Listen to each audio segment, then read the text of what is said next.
are you going, Master? For a drink. Sorry about the mess. You will never find a more wretched hive of scum and villainy. We must be cautious. How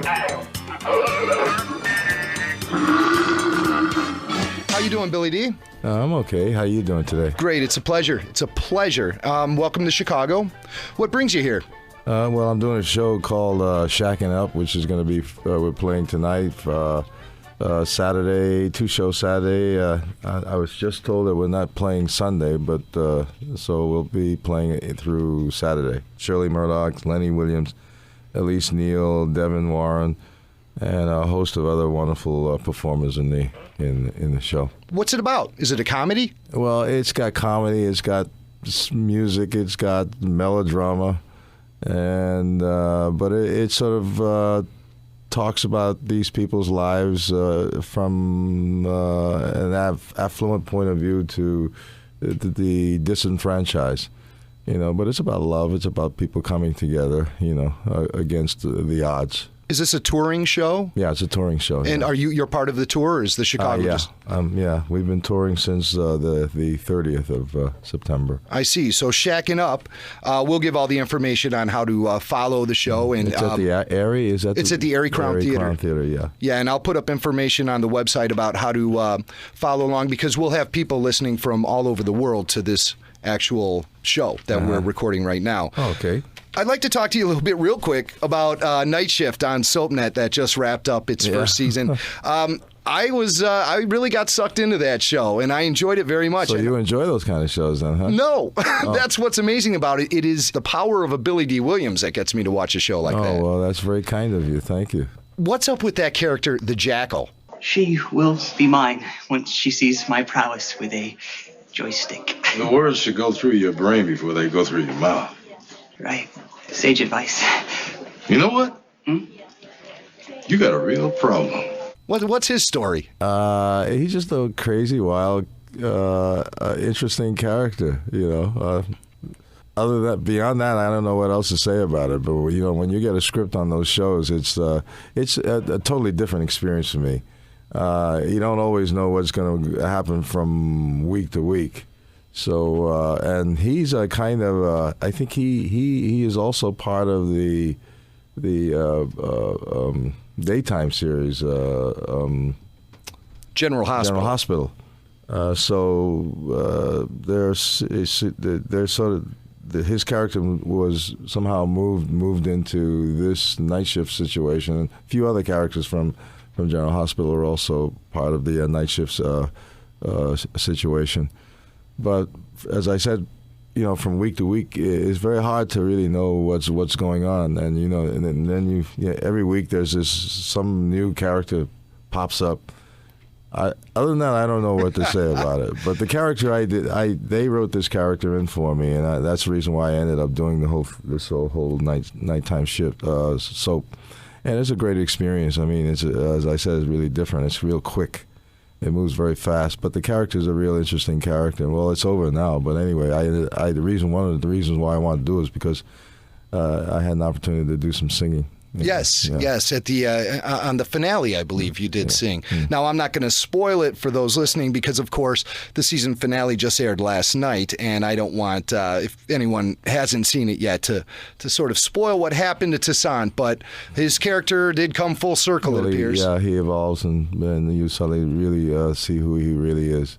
Absolutely. Now, how did you get involved with Star Wars in the beginning? Back in the 70s, I was pretty popular in movies, and so they all came to me to ask me to play Lando Calrissian. I met with Herman Kirchner, and he came to my house, and we sat and talked, and we got on very well, and we knew that we would be able to work with each other. He knew he would be able to work with me. And so that's how it all happened. And I was signed to do two of the movies, The Empire Strikes Back and Return of the Jedi.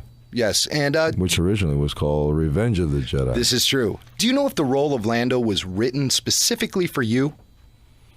It certainly seemed like you made the role your own, without question. I really kind of brought things to it that might not necessarily have been in the writing. I had a concept and an idea that I wanted to project, and it really, as I was just talking about it, it really has more to do with. A lot of people say, well, the first black man in space and everything, but I wasn't really thinking along those lines. I was really thinking more about me as an individual, as an entity that is devoid of this whole idea of ethnicity, right? And somebody who is really very much a part of the future. I see. Lando just fit in wherever he was. Yeah, I did. I wanted to create a really very charming, kind of roguish kind of character. Yeah. I mean, that's what he was. Written, he was roguish. But I wanted to create this kind of my own particular Billy Dee Williams charm. Yeah, the level of cool, of course, which you hear all the time. Yeah. Well, I don't know, whatever it is, but I wanted to just bring that point of view. To me, it seemed like Lando would be talking back to a character like Darth Vader. Who would stand up to Darth Vader other than I Lando? did for about 2 seconds. Yeah. And then I realized what the hell I was doing. Felt that collar getting a little tight, right? Yeah. My son does a great imitation on that one. He does. Yeah. Now, is this your son, Corey Dee? Yeah, Corey Dee. Right, and he's a musician. Well, he's been involved with music, but he's also a personal trainer and a nutritionist. Oh, I see. Now, the reason I bring that up is because just recently I had the pleasure of viewing Secret Agent 00 Soul. And Corey did the music for that. Yeah. And that's how you got involved with that project as well. Right, yeah. You do a little hip-hop in that, too. Yo, down for mine, Coach 00 Soul. One of a kind, and I'm in control. Without a doubt, I get the job done. Catching bad guys on the run. That was one of the worst movies ever in life. It was, unfortunately, it didn't work. What was it like the first time you saw yourself as an action figure? Well, I thought it was pretty great, Yeah. I mean, especially, I guess, when you make a good deal, in your contract. I see. As far as all that kind of stuff is concerned. That always makes it a lot better. But, listen, how can you not feel good about something like that, really? Right. And you were in a good situation where you saw that the merchandising for the first movie took off like a rocket. So you were able to actually cut yourself a piece of the mercandising in your deal. Yeah, but it all it does is it adds to your legacy as a movie person. Mm-hmm. And that's exactly what it did for me. Forever immortalized in plastic. Absolutely. For as long as plastic will last. Yeah. But they don't stop making them. I mean, they're still coming out all the time. They make different ones. I've seen them. I've seen just about every one of them. Yes.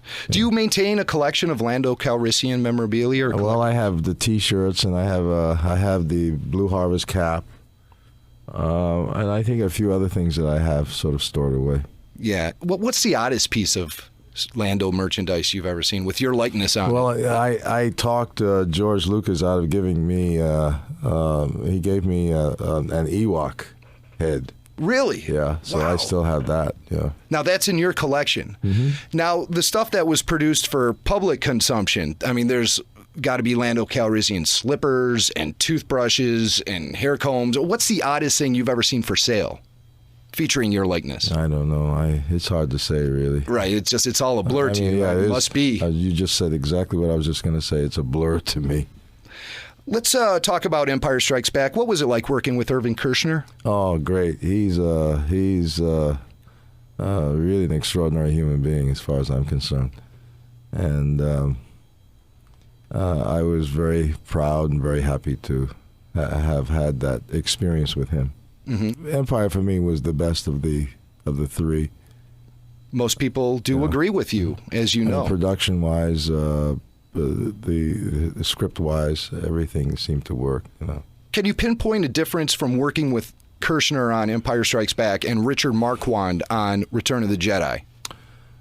Well, Marquand was a very nice man, and I really had a good time working with him. I felt that Kirchner was more hands-on. And with Marquand, I think George was really more. He was more involved in that situation. But Kirchner was pretty much controlling everything. I mean, he's a filmmaker. You know, he's a filmmaker who's like a student. I mean, he has all of the elements of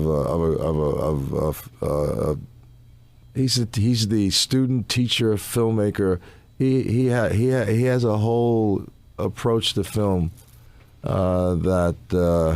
First of all, he taught those guys, you know, at USC. Yes. So so he was like the kind of a mentor. The Obi-Wan. Yeah, he was the Obi-Wan. Yeah, and and he was very much involved. That's how one of the things why we became friends is because I was involved with Eastern philosophy, and stuff like that, and Buddhism, and so he is that. He is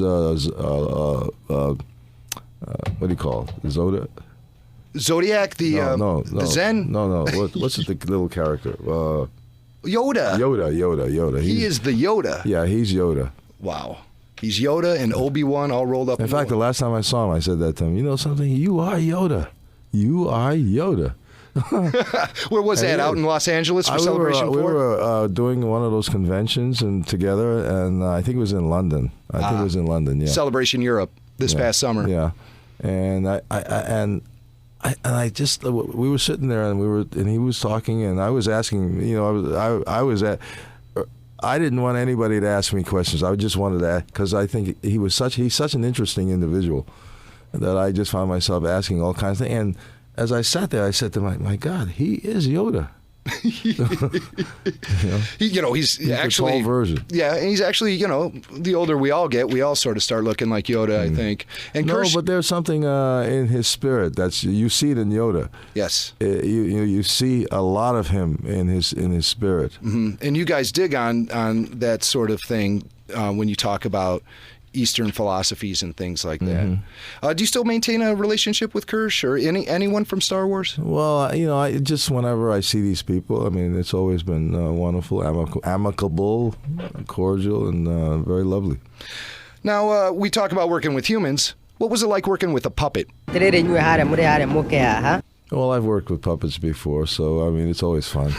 How do you play off of a puppet? I just, as an actor, you must have some sort of methods for doing it, or do you just buy into it like the audience would? Well, of course, you have a real person behind that, that facade.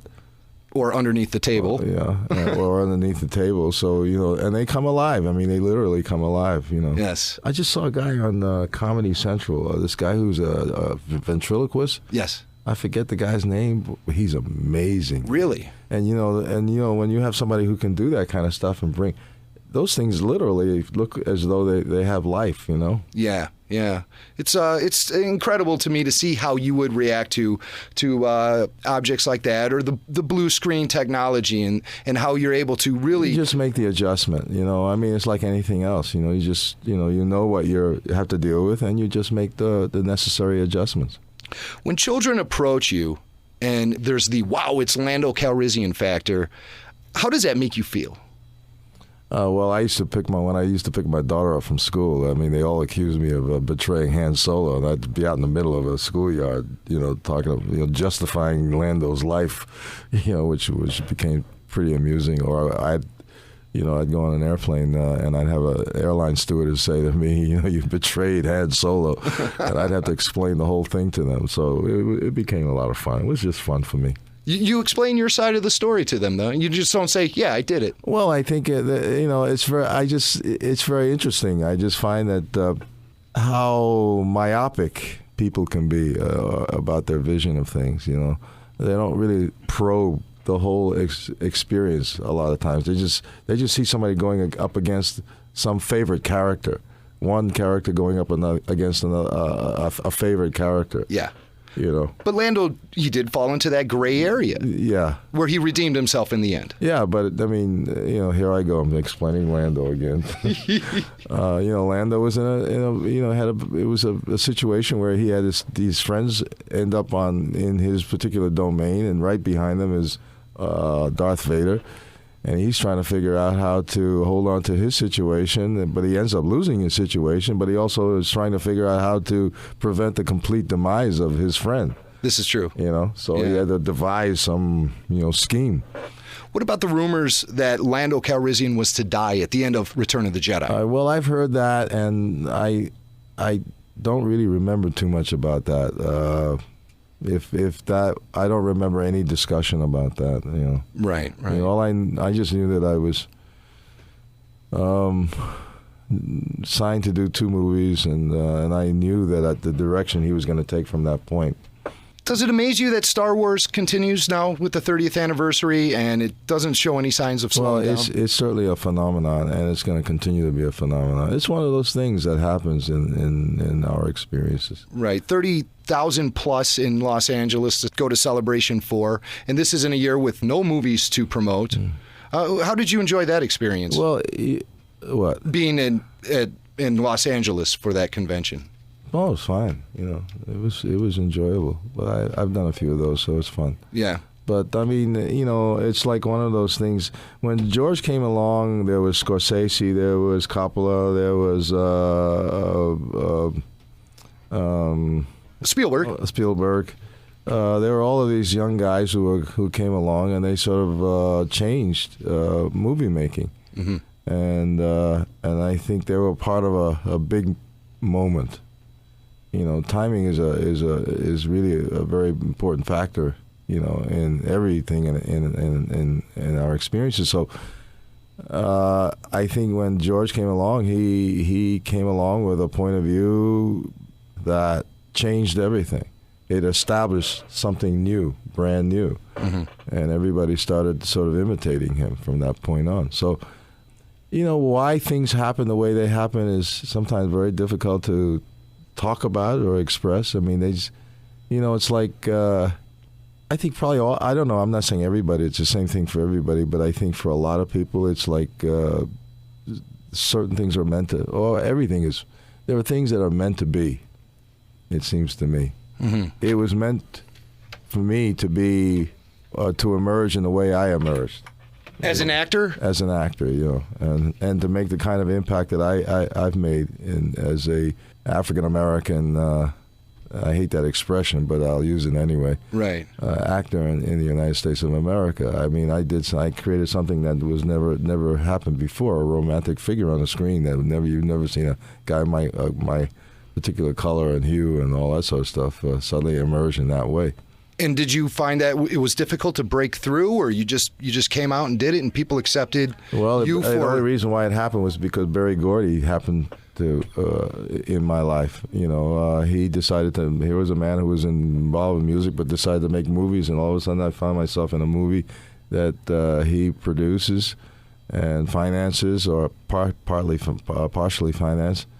And who had the power and the clout to make things happen, and chose me specifically to play that particular character in Lady Sings the Blues, and from that point, that things happen. Or even with Brian's song, the same thing. Right. You played the great Gale Sayers. Yeah. So things happen. I mean, like for instance, I think it was Lou Gossett was supposed to play Gale Sayers.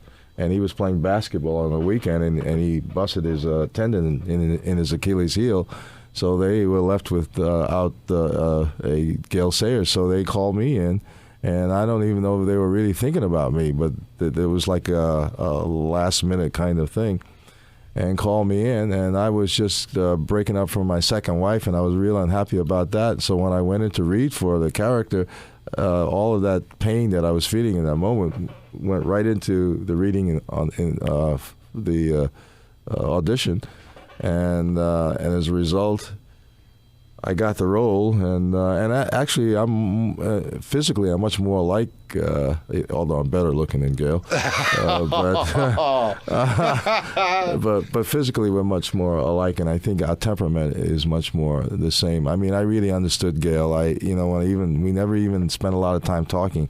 I said to him one day, I don't really need to spend a lot of time talking because I feel you. There's simpatico here. I feel you. Wow. So. When you talk about how things happen, it's it's like James Dean. When he died, from what I understand, Newman ended up playing the left-handed gun, that movie. Yes. Because James Dean was cast to do that. So it's funny how life presents itself, you know? Yes. Well, it's being in the right place at the right time. Yeah. But it's always the talent that rises to the top. Well, but yeah, of course, if you don't have the talent, then, it goes nowhere. And you, sir, of course, have your share of talent. Well, and I've had a lot of background, as an actor. I did a lot of theater in New York before I started doing a lot of movies and stuff like that. And I even continue to do stage work. Yeah, you're not stopping. I have to ask you about your artwork. You're still picking up the paintbrushes? Oh yeah. In fact, I've been exhibiting. I have paintings on these cruise liners, the Princess cruise liners. We're preparing to have another exhibition at this particular gallery in South Carolina, Charleston, South Carolina, the Richard James Gallery. We're going to do another exhibition there in springtime. So, my painting continues always. Now, your Star Wars works were very popular. Any chance you're going to go back and visit that with the paintbrushes? The Star Wars? The paintings you did. You did one called Empire Strikes Back, which was a very cool collage of images from Star Wars, which I really appreciate. No, I think I did two of them. One, and the other one, I was just thinking about Lando, and I said, I've never seen Lando as the gambler. So I decided to do a painting of Lando as throwing out a whole flush. Right. Yes, I've seen that too. That's beautiful. And if people are interested in that, they can visit bdwworldart.com to see all your fine works. And it's just been a pleasure to be able to talk to you. I think you are cool. You know why you are cool? Because you are concerned with what you do and improving your craft, and you don't let all the ancillary BS bother you. And I think that I try not to. that's a lesson for a lot of people. Apply yourself. I've heard Harrison Ford say that when Star Wars fans approach him and ask him about things like Star Wars and the Force and whatnot, he says, what the philosophy is to force yourself. And I believe that with the groundbreaking work you've done in your career through Star Wars and everything else, that you are proving force yourself. It works. Well, I think you have to create your own life, and you have to take stock, and do a lot of oversight, You have to look at your life and say that, well, this is what I want, and this is where the direction I want to take, and do it. Just do it. Yeah, just do it. Just get out there and do it. You hear that, kids? Lando, Billy Dee says, do it. Do it. I appreciate the time. Thank you so much, sir. My pleasure. It was a pleasure to meet you. Thank you.